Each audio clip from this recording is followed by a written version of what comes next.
Tapi apa kata Allah Subhanahu wa taala di akhir surat An-Nahl itu?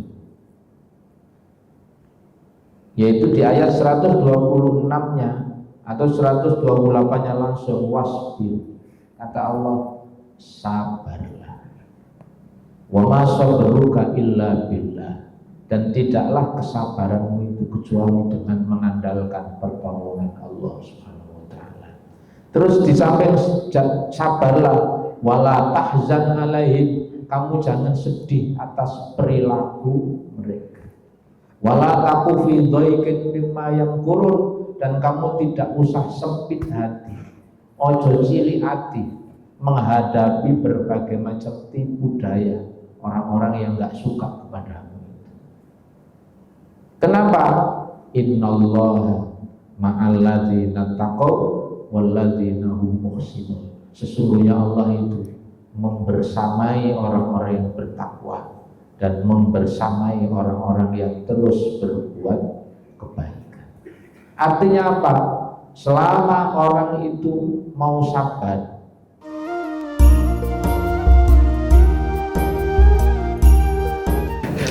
Assalamualaikum warahmatullahi wabarakatuh.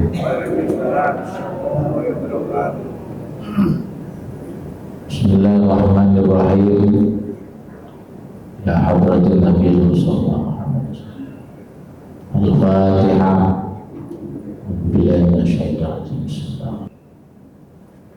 Untuk bisa dicintai oleh Allah itu pintunya banyak.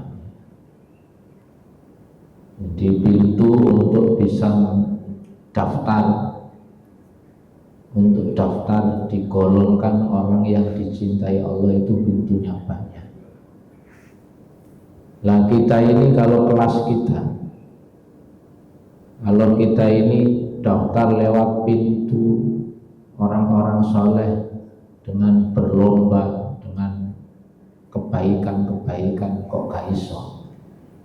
Jadi kalau kita merasa kalah dengan prestasi atau dengan ibadahnya orang-orang yang dekat dengan Allah, kita kalau merasa kalah berkompetisi dengan hamba-hamba Allah yang soleh itu, maka kita bisa daftar menjadi hamba Allah yang dicintai lewat pintu namanya taubat. Berarti kita berlomba memohon ampun, berlomba untuk mengharapkan ampunan Allah, berlomba taubat. Sebab salah satu hamba Allah yang dicintai Allah itu bukan orang yang gak pernah berbuat kesalahan dan dosa. Karena manusia itu sesuai jenenge menus kakean dosa. Mahallul khata' wan nisyan. Manusia itu boleh salah, boleh dosa. Tapi manusia yang baik, kata Rasulullah, wa khairul khata'in, saapi-api wong sing pernah berbuat salah dan dosa itu at-taibun, yaitu orang-orang yang bertobat. Karena itu mudah-mudahan kita digolongkan oleh Allah orang-orang yang tobatnya diterima oleh Allah, dan akhir hidup kita semua husnul khotimah.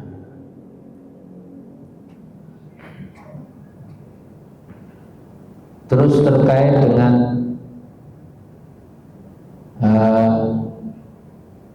peristiwa besar yang dialami Rasulullah, yaitu Isra Mi'raj. Bahwa Isra Mi'raj Nabi itu benar-benar memang bagian dari pertolongan Allah Subhanahu wa taala. Di samping ada sisi mukjizat yang Allah tunjukkan kepada junjungan kita Nabiullah Muhammad, tapi sekaligus itu juga pelajaran buat kita bahwa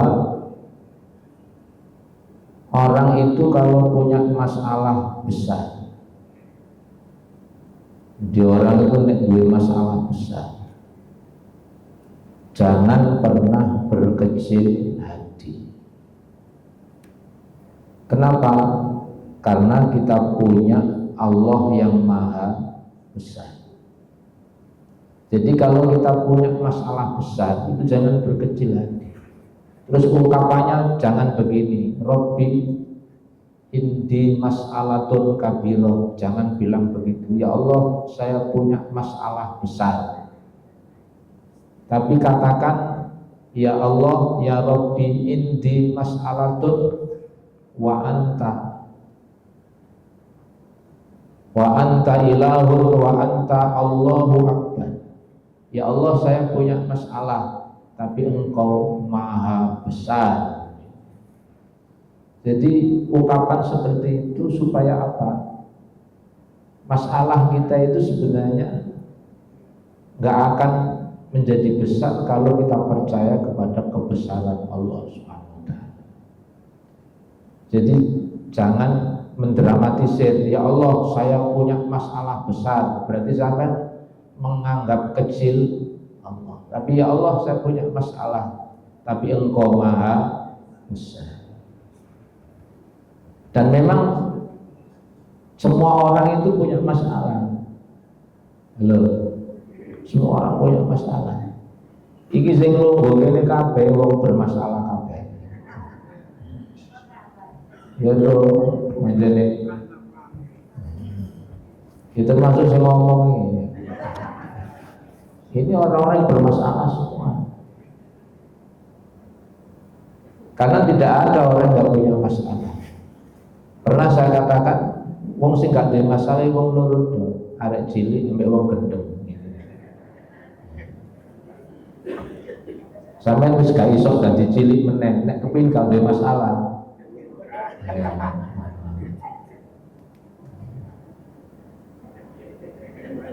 Kan wis kadung gede dadi cilik kan gak iso. Kalau sudah gak bisa berarti solusinya apa? Nek kepengin gak duwe masalah.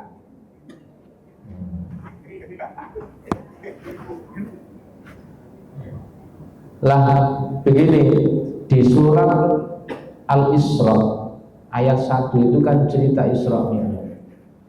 Tapi di akhir surat An-Nahl itu ada munasabah, ada korelasi. Jadi ada korelasinya, ada hubungan timbal balik. Di akhir surat An-Nahl itu Allah itu menyuruh kepada Nabi supaya Nabi itu sabar, berlapang dada. Karena saat sebelum peristiwa Isra Mi'raj itu Nabi itu kan tahun itu disebut Amul Huzni, tahun kesedihan. Jadi Nabi itu benar-benar sedih banget. Sedih banget. Kenapa Nabi sedih? Karena ada 3 peristiwa besar. Nabi sedih itu dilatar belakangi oleh 3 peristiwa besar. 1, Nabi ditinggal mati pamannya Abu Thalib. Meskipun Abu Thalib itu sampai akhir hayatnya tidak beriman, tapi beliau benar-benar orang yang mendukung dakwahnya Nabi. Orang Quraisy yang memusuhi Nabi itu ketika Abu Thalib masih hidup, itu gak patek wani terang-terangan, gak berani. Kenapa? Karena masih sungkan sama Abu Thalib. Tapi ketika Abu Thalib meninggal dunia, yang semula rodok sungkan itu wis mulai wani terang-terangan. Dan itu pukulan tersendiri bagi Nabi. Tidak lama kemudian juga istri Nabi tercinta Khadijah yang mendukung lahir batin bahkan materi untuk perjuangan dakwah Nabi itu juga dipanggil oleh Allah. Jadi 2 pilar ini meninggal dunia. Terus di tahun itu juga ada peristiwa Nabi sempat hijrah ke Taif, tapi ditolak oleh orang Taif. Bahkan Nabi diusir, dilempari batu. 3 peristiwa besar ini benar-benar membuat hati Nabi sedih. Yang mendukung, 2 orang yang mendukung, menopang dakwah Nabi ini diwafatkan oleh Allah. Sementara dia hendak bangkit pindah dari Mekah ke Taif, malah di Taif diusir. Tapi apa kata Allah Subhanahu wa taala di akhir surat An-Nahl itu? Yaitu di ayat 126-nya atau 128-nya langsung, wasbir. Kata Allah, sabarlah. Wa ma sabruka illa billah. Dan tidaklah kesabaranmu itu kecuali dengan mengandalkan pertolongan Allah Subhanahu wa taala. Terus di samping sabarlah, wala tahzan alaihim, kamu jangan sedih atas perilaku mereka. Wala taku fi dhaikin mimma yamkurun, dan kamu tidak usah sempit hati, ojo cilik hati menghadapi berbagai macam tipu daya orang-orang yang gak suka kepadamu. Kenapa? Innallaha ma'alladzina taqaw walladzina hum muhsinun. Sesungguhnya Allah itu membersamai orang-orang yang bertakwa dan membersamai orang-orang yang terus berbuat kebaikan. Artinya apa? Selama orang itu mau sabar dengan terus menguatkan ketakwaan kepada Allah dan terus berbuat kebaikan, Allah membersamai. Berarti begini, kita ini nek wis duwe masalah kok sampai gak mudeng. Kan kadang orang itu nek duwe masalah itu saking ruwete itu sampai pinter ya langsung hilang. Langsung bodoh dadaan. Maka kalau kondisi seperti itu kita sudah tidak punya sudah istilahnya semua jalan sudah buntu. Punya masalah bos buntu. Wis gak mudeng saya harus berbuat apa. Maka yang perlu dilakukan hanya satu, undang pertolongan Allah. Karena hanya pertolongan Allah yang bisa mengurai keruwetan hidup kita ini. Jadi nek ruwet itu yang harus difokuskan adalah bagaimana kita ditolong oleh Allah. Lah, di antara sekian sikap yang bisa mengundang pertolongan Allah itu nomor 1 sabar, dan yang kedua sholat. Karena itu di akhir surat An-Nahl Allah ngongkon sabar. Tapi jangan bilang begini, lah kabeh ngongkon sabar, lah sabar ngongkon sapa.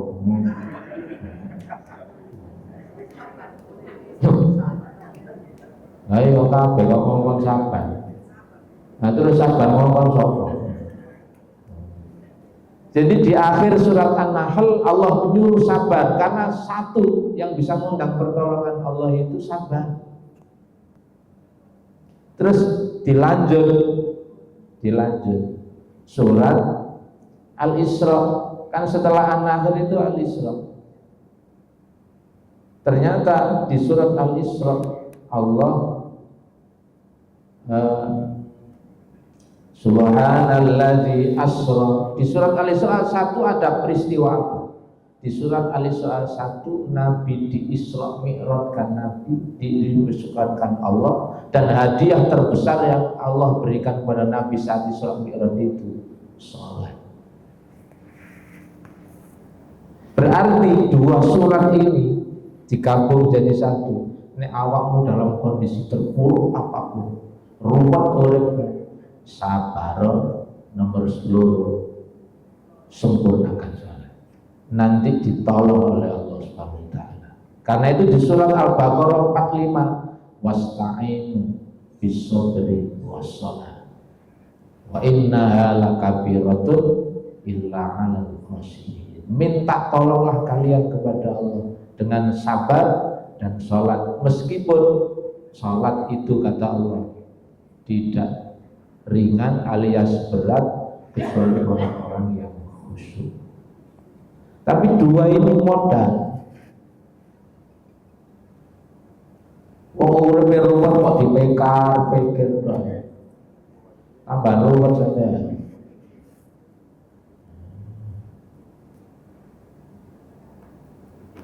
Mak lampir ngombe dawet. kakean pikir tambah ruwet sebenarnya.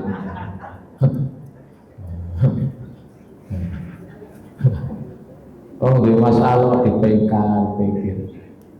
Jadi dua itu modal. Berarti kalau kita ingin segera ditolong oleh Allah, kalau kita mendapati berbagai macam kesulitan itu, sabar dan salat. Lalu dikuatkan di Al-Baqarah 153, ya ayyuhalladzina amanu sta'inu bis-sabri was-shalah innallaha ma'as-sabirin. Karena itu dua surat yang berdampingan ini setelah An-Nahl, Al-Isra, ini hubungannya erat banget.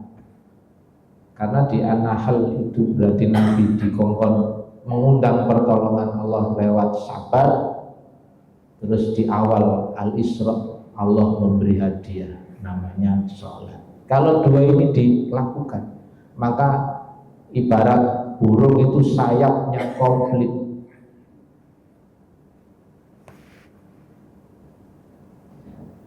Sabar toh tapi gak sholat, itu berarti sengkleh situ. Sholat tapi ngersulo terus gak sabar, nah ini podo udah sengkleh. Jadi dua-duanya ini yang bisa mengundang pertolongan. Dan apa bukti sejarahnya? Setelah peristiwa Isra Mi'raj, lalu beberapa bulan berikutnya Nabi diperintah hijrah ke Medina. Setelah di Medina apa yang dialami Nabi? Pertolongan Allah satu persatu Allah berikan. Terus tambah joyo, pengikutnya tambah banyak, tambah kuat. Dimusuhi orang kafir tidak pernah kalah. Jadi dua senjata orang beriman itu sabar dan sholat. Ini hubungannya sama penutup bulan Rajab. Saya ini terus ceritane keluarga Imran, keluarga Imran. Kita lanjut sekarang ayat 42 surat Ali Imran. Kalau di ayat yang kemarin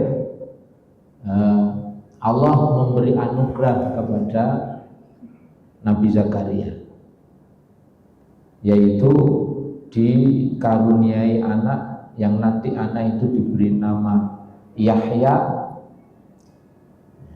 yang secara akal tidak mungkin Nabi Zakaria itu punya keturunan karena beliau sudah sepuh. Di tafsir Jalalain disebutkan saat diberitahu bahwa punya anak itu beliau umurnya 129. Sementara istrinya yaitu Bu Zakaria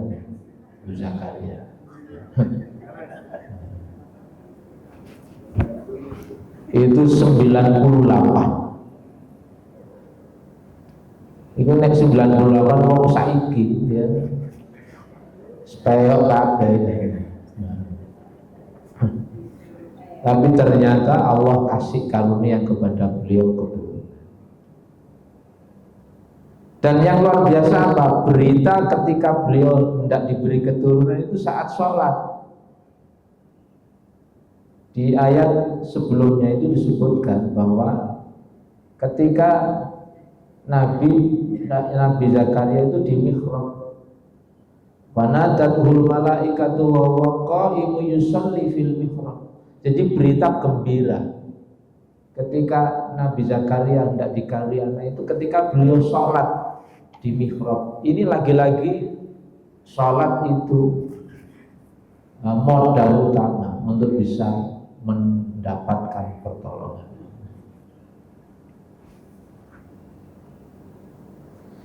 Tapi terus ono sing bantang ini, sing bantai wong kono tanggane gedangan.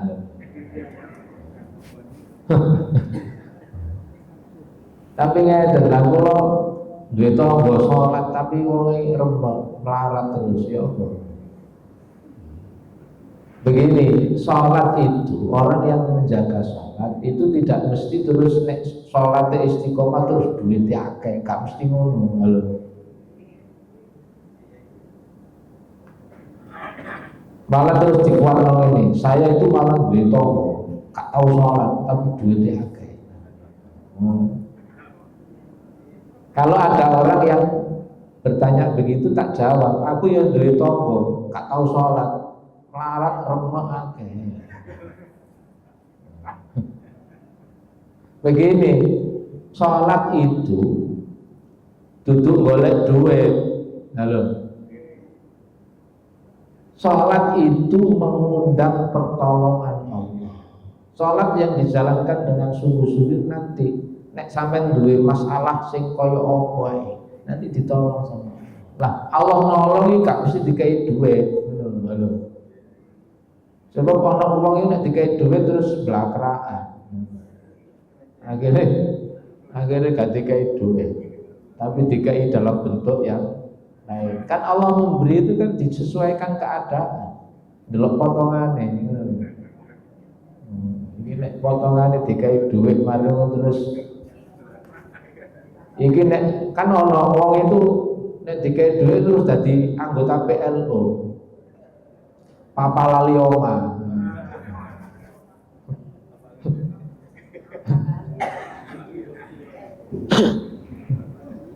Kalau barang didoakan langsung jadi anggota Yasir Arafat PLO.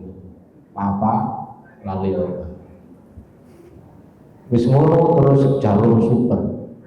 Jarang di rumah, suka pergi.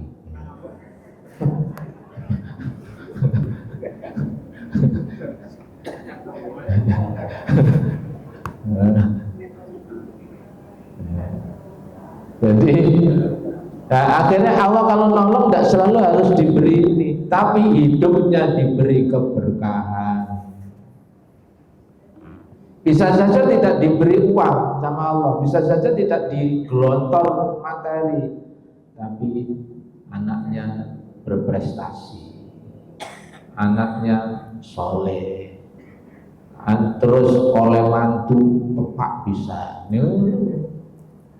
Jadi Allah memberi pertolongan itu tidak selalu di dalam wujud materi. Nah, kembali ke ceritanya Nabi Zakaria ini, ternyata memang saat beliau mendapatkan berita besar akan dikaruniai anak itu saat sholat. Berarti sholat itu benar-benar ibadah yang luar biasa.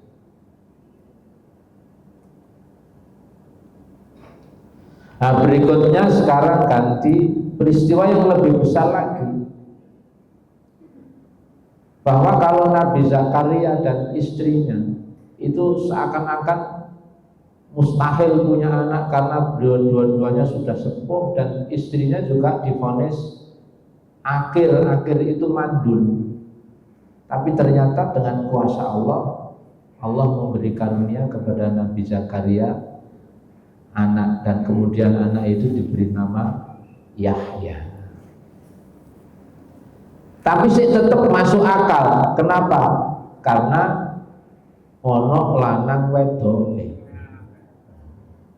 Halo. Sekarang yang akan diberi kabar gembira punya anak itu Maryam. Maryam gak duwe bojo, tapi gak rondo.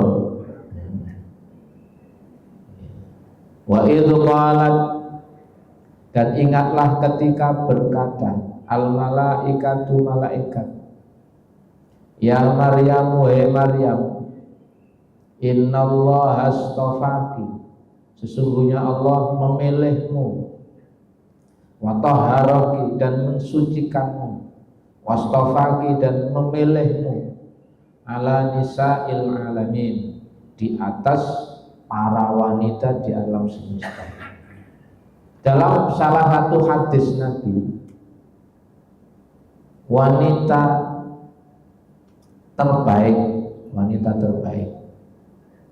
jadi wanita terbaik, atau bahasanya Nabi begini, khairu nisa'il alamin arba'ah, sebaik-baik wanita di dunia ini ono papat. Wanita Masjid Agung Kak Kato.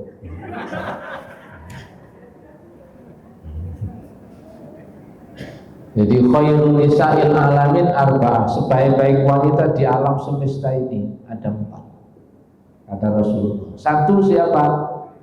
Maryam binti Imran, ibu Nabi Isa.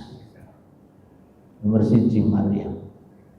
Yang kedua Asia binti Mazahim, Asia putrine Pak Mazahim, Imro'atu Fir'aun, bojone Fir'aun.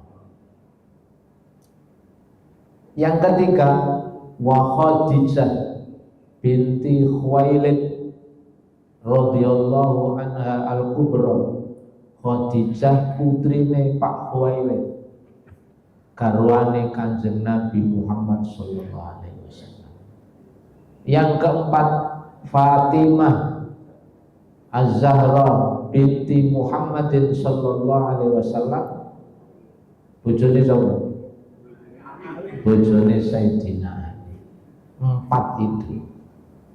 Enggak ngerti wong Masjid Agung kira-kira ranking piro. 4 besar itu. Ranking 5 yang kaya gak kira.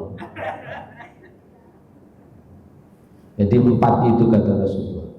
Dan memang 4 ini semua luar biasa semua. Dan derajat tinggi seperti itu memang karena cobaan hidupnya ya besar.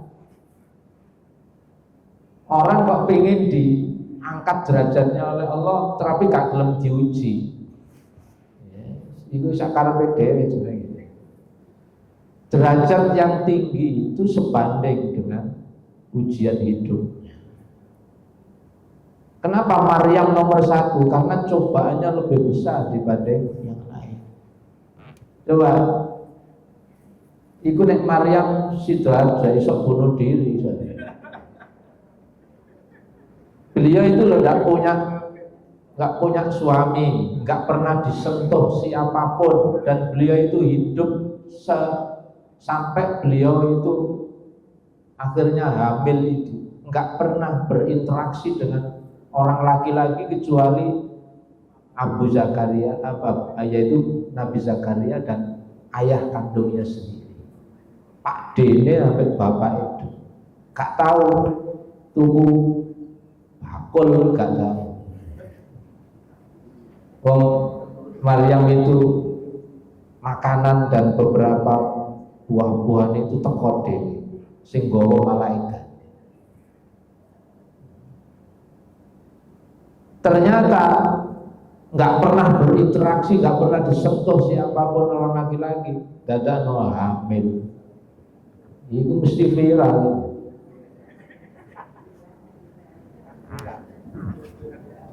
Langsung pasti semua orang iki lambene netizen itu ya, langsung mesti zina.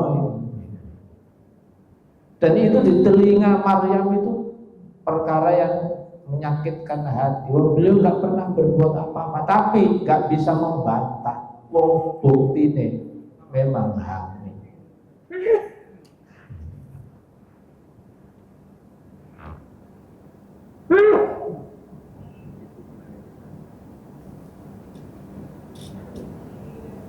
Jadi itu cobaan besarnya. Karena itu oleh Allah terus oleh Rasul disebut wanita terbaik, tapi beliau tetap sabar, beliau tetap fokus yang dicari ridhonya. Orang itu kalau sandarannya Allah, meskipun dipaido pokoknya apa ae tetap kuat, karena Allah lah yang maha menilai dan maha tahu segalanya. Sehingga di ayat ini Allah menyebut bahwa Maryam itu dipilih oleh Allah, juga wastafaki, Allah memilihmu ala nisa'il alamin, di atas seluruh wanita-wanita di alam semesta ini. Kemudian Allah berfirman, ya Maryamu kunuti li rabbiki, wahai Maryam, uknuti, tunduklah kamu kepadaku. Uknuti li rabbiki, tunduklah kepada Tuhan. Manuto, konata, konita, konit itu maknanya tunduk patuh. Manuto awakmu li rabbika, terhadap Tuhan. Wasjudi, dan bersujudlah, warka'i, dan rukuklah, ma'ar raki'in, bersama orang-orang yang rukuk. Sujud dan rukuklah bersama orang yang rukuk itu maksudnya jokon sholat sing tenang. Ini lagi-lagi perintah sholat itu sangat istimewa. Dan Maryam diperintah langsung oleh Allah, sujudlah, rukuklah bersama orang yang rukuk. Zalika itu min amba'il ghaibi, termasuk berita-berita ghaib. Nuhihi ilaika, yang kami wahyukannya kepadamu. Wa ma kunta ladaihim, dan engkau tidak bersama mereka. Idh yulquna, ketika mereka melemparkan aklamahum, yaitu anak panah mereka. Ayyuhum yakfulu Maryam, siapa di antara mereka yang akan mengasuh Maryam. Wa ma kunta ladaihim, dan tidaklah engkau berada di tengah-tengah mereka. Idh yahtasimun, ketika mereka berselisih. Maksudnya begini, cerita tentang Maryam, cerita tentang Nabi Zakaria dan sebagainya tadi, itu utamanya cerita tentang Maryam. Itu termasuk berita ghaib, di mana Nabi itu sebelumnya nggak tahu.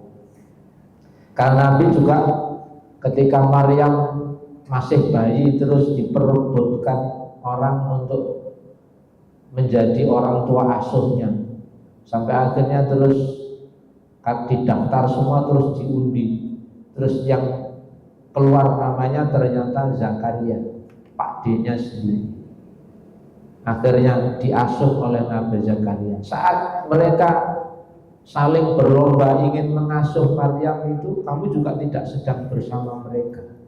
Tetapi Nabi Muhammad bisa bercerita, bukan karena ngarang, tapi mendapatkan wahyu dari Allah. Nuhihi ilaika, kami wahyukan itu kepada.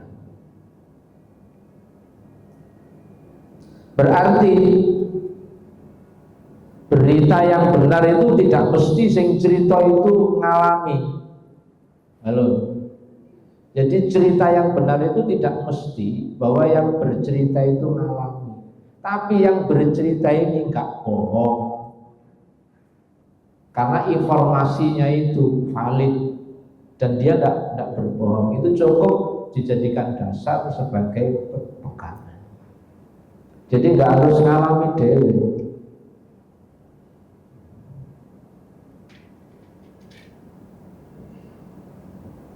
Jenengan percaya nek api itu panas. Halo.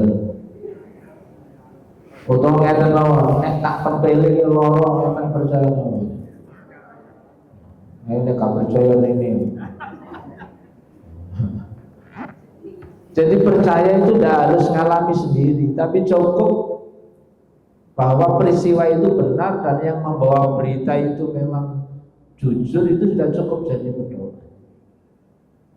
Lah cerita tentang Nabi Zakaria, cerita tentang Imran, cerita tentang Maryam ini benar. Allah wahyukan kepada Nabi Muhammad SAW. Salah satu beritanya adalah idqalat, ketika berkata al malaikatu malaikat, ya Maryam, wahai Maryam, innallaha, sesungguhnya Allah, yubasyiruki, memberi kabar gembira kepadamu. Tetap Allah itu menggunakan ungkapan kabar gembira, padahal justru hamilnya Maryam yang membuat beliau sedih. Tapi oleh Allah tetap dianggap bahwa diberi karunia anak itu kabar gembira, yaitu bikalimatin minhu, dengan kalimat darinya. Maksudnya kalimat apa? Kun fayakun. Karena apa yang dialami Maryam itu di luar kebiasaan. Jadi Allah bilang jadi ya jadi, meskipun kalau suaminya, meskipun tidak pernah disentuh oleh siapapun. Allah bilang jadi ya jadi.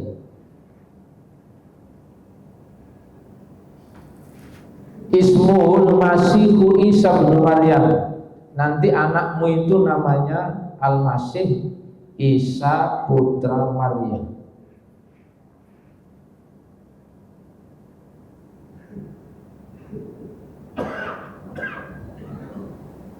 Terus di Quran itu begini, semua para nabi, mulai dari Nabi Adam, Nabi Idris, Nabi Nuh, Nabi Hud, Nabi Soleh, Nabi Ibrahim, Nabi Ismail, Nabi Ishak, Nabi Yakub, semua para nabi itu nggak pernah ketika menyebut namanya itu dikasih bin. Jadi ketika menyebut namanya itu nggak ada yang pakai. Misalnya Ismail itu kan jelas-jelas anaknya Nabi Ibrahim, tapi tidak ada di Quran Ismail ibni Ibrahim, tidak ada. Ishak itu jelas anaknya Nabi Ibrahim, tapi nggak ada Ishak ibni Ibrahim, tidak ada. Nabi Yusuf itu jelas anaknya Nabi Yakub, tapi nggak ada waqala Yusuf ibnu Yakub, tidak ada. Satu-satunya nama Rasul yang selalu digandeng dengan bin itu hanya Nabi Isa di Quran. Jadi di Quran satu-satunya nama Rasul yang selalu digandengkan langsung disebut anaknya sapa itu hanya Nabi Isa. Apa tujuannya?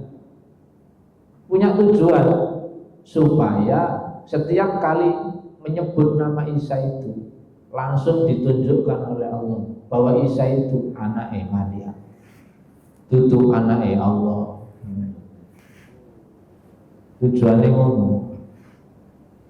Karena Rasul yang lain tidak ada yang disembah.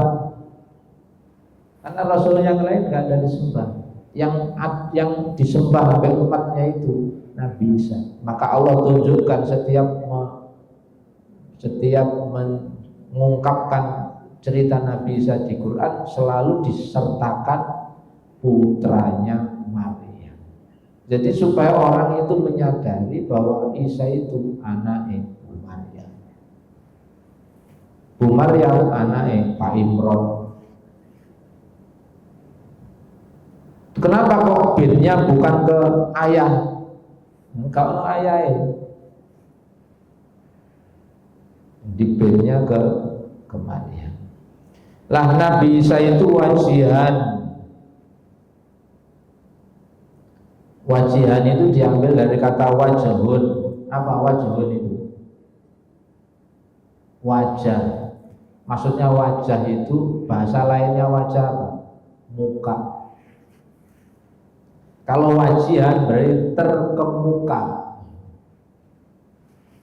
Jadi kata wajah. Terkenal. Nabi Isa itu wajihan, terkenal fit dunia, di dunia, wal akhirati, dan akhirat. Bahwa Isa putra Maryam ini terkenal di dunia dan akhirat. Wa minal muqarrabin, dan dia termasuk orang yang didekatkan. Muqarrabin itu kelasnya di atasnya muhsinin.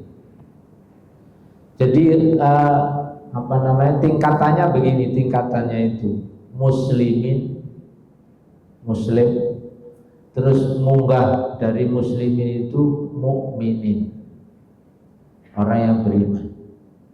Di atasnya mukminin muhsinin, muhsin. Maka Islam, iman, ihsan.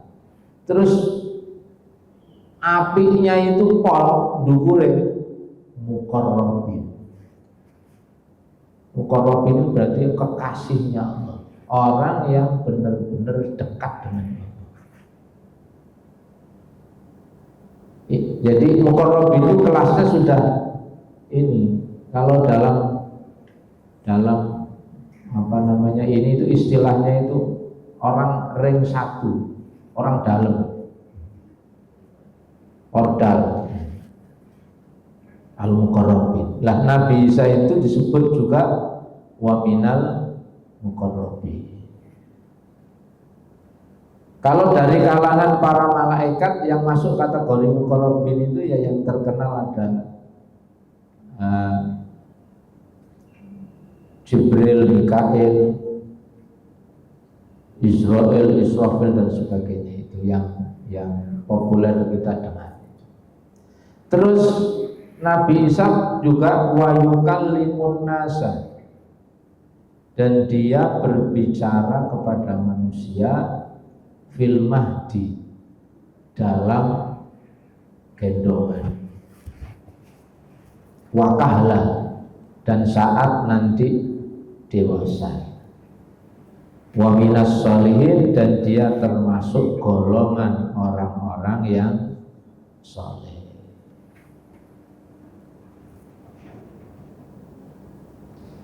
Ini mukjizatnya Nabi Isa alaihissalam. Jadi Nabi Isa itu diberi kemampuan oleh Allah berbicara ketika dia masih dalam gendongan, tapi berbicaranya duduk kecepret, berbicara membela ibunya. Jadi ketika ibunya dituduh bahwa dia itu berbuat zina, ketika Nabi Maryam dituding sama orang-orang Yahudi itu, lah ya Allah ini sapa yang bapakmu, ibumu wong apik, pakdemu ya wong apik, kok dadakno awakmu duwe anak bapak gak jelas apa ya. Di saat ibunya terpojok seperti itu, maka Nabi Isa yang masih dalam gendongan itu langsung oleh Allah diberi mukjizat. Qala inni Abdullah ataniyal kitaba wa ja'alani minal mursalin. Saya ini hambanya Allah. Saya ini hamba Allah. Ibu saya enggak salah, bahwa saya diciptakan oleh Allah sebagaimana Allah menciptakan Nabi Adam. Kelak saya akan diberi kitab dan kelak saya akan diutus menjadi rasul. Terus malah terus gak iso ngomong meneh. Terus oek-oek meneh. Jadi ngomongnya itu hanya saat membela ibunya. Bayi, ini bayi nok dunia itu yang pernah diberi kemampuan bisa bicara saat masih bayi itu ono papat. Ikine gak kanca dhewe katakan dari. Jadi bayi yang diberi kemampuan oleh Allah bisa bicara sebagai bentuk bukti kekuasaan Allah itu ada 4. Yang pertama Nabi Isa, yaitu ketika membela ibunya. Jadi artinya bisa ngomong itu wis goro-goro wayahe wis umur 2 bulan. Jadi masih usianya masih belum waktunya bisa bicara. Nek umur 1 tahun terus rada kecepret muni mbah ngono sik lumayan sih. Iki masih belum, masih dalam gendongan. Jadi nomor 1 Nabi Isa. Yang kedua, saksinya Nabi Yusuf. Jadi saksinya Nabi Yusuf ketika Nabi Yusuf itu dituduh bahwa Nabi Yusuf dituduh hendak berbuat dengan Zulaikha itu. Jadi kalau jenengan mengacu ke beberapa tafsir di surat Yusuf ini, yaitu wasahida syahidun min ahliha, jadi memberi kesaksian, yaitu seorang saksi dari keluarga wanita itu di beberapa tafsir disebutkan saksinya itu bayi. Itu bojone Zulaiha itu hampir percaya, kan ceritanya langsung diwalik. Jadi ketika Nabi Yusuf menuju pintu itu, barang pintu bisa dibuka, dadakno bojone Zulaiha teko, dan ceritanya langsung dibalik. Zulaiha itu memposisikan diri kayak yang dianiaya.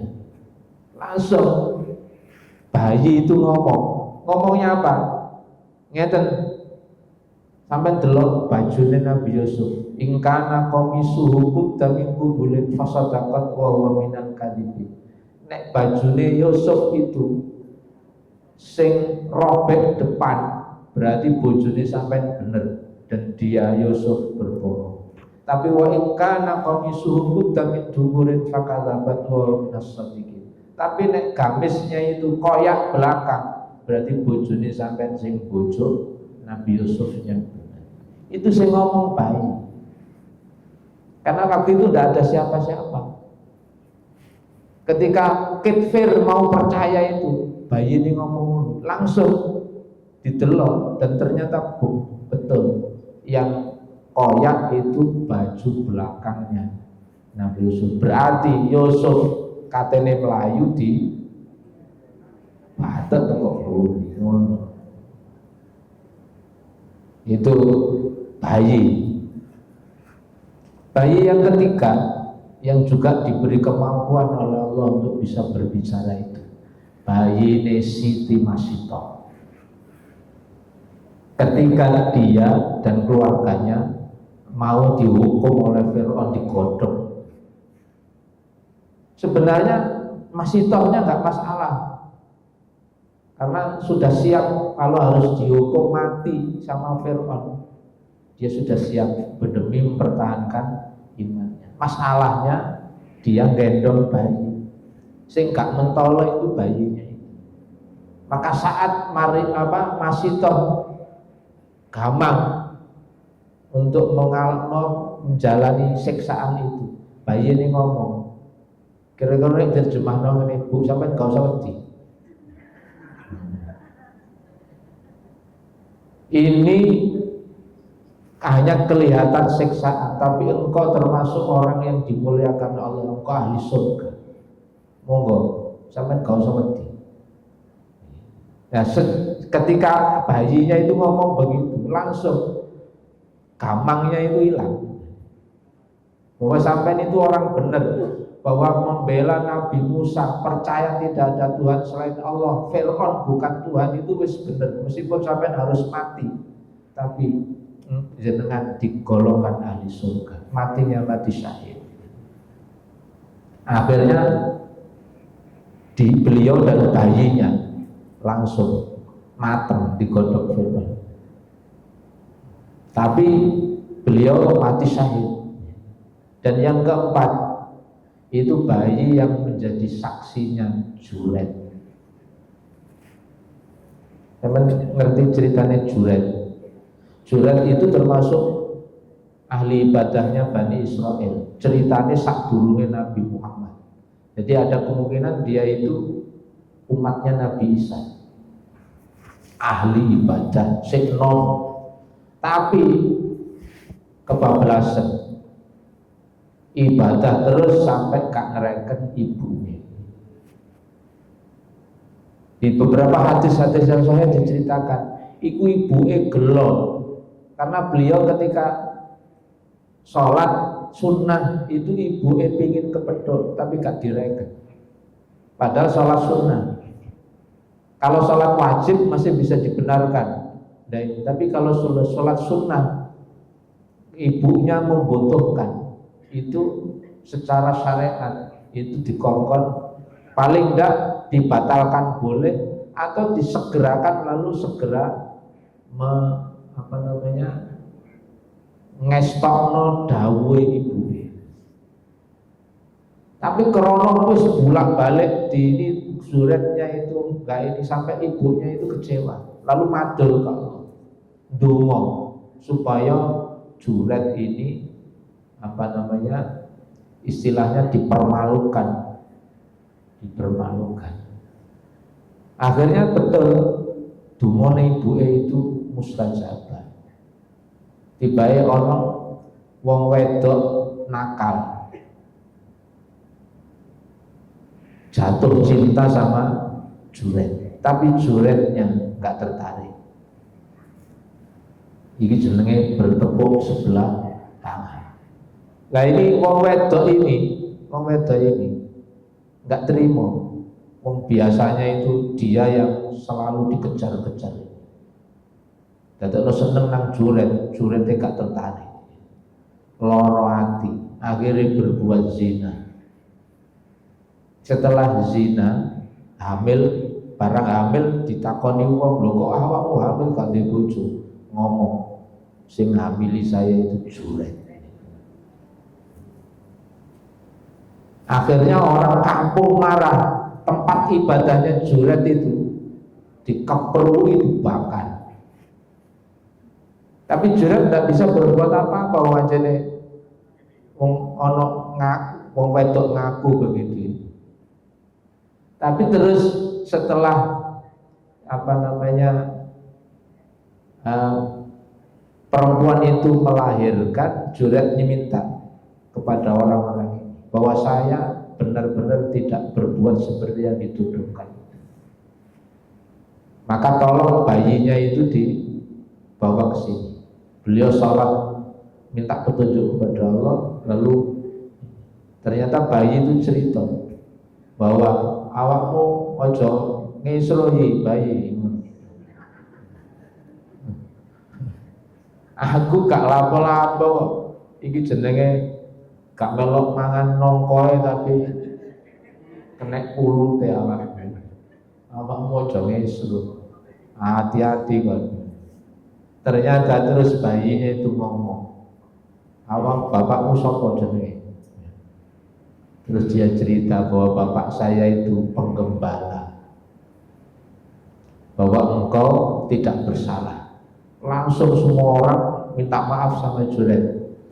Dan terus tempat ibadahnya dibangun kembali.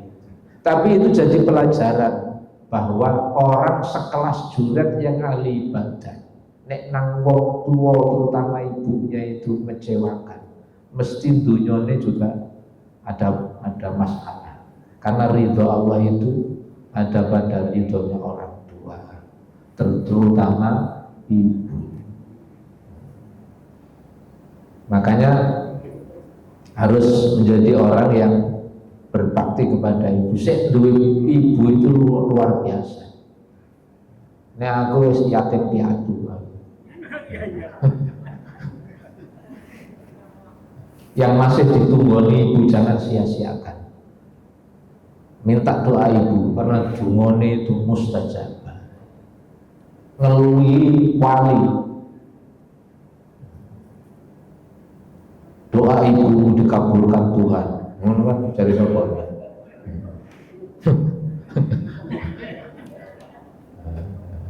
Saya kira itu dulu. Insya Allah nanti lanjutan dari kisahnya Maryam itu nanti dilanjut ini. Lah ketika mau diberitahu bahwa dia mau punya anak itu Maryamnya ya bingung. Nah, bingungnya itu Senin ngarep. Jadi bingungnya ditunda. Kan mau dikasih anak keturunan. Lho kudune kan seneng. Nah, Maryamnya bingung. Nah, bingungnya Senin depan. Kita lanjut insya Allah nanti ayat 47 surat Ali Imran. Al-Fatihah. A'udzubillahi minasyaitonirrajim. Bismillahirrahmanirrahim. Iyyaka na'budu wa iyyaka nasta'in. Ihdinas siratal mustaqim. Shiratal ladzina an'amta 'alaihim ghairil maghdubi 'alaihim.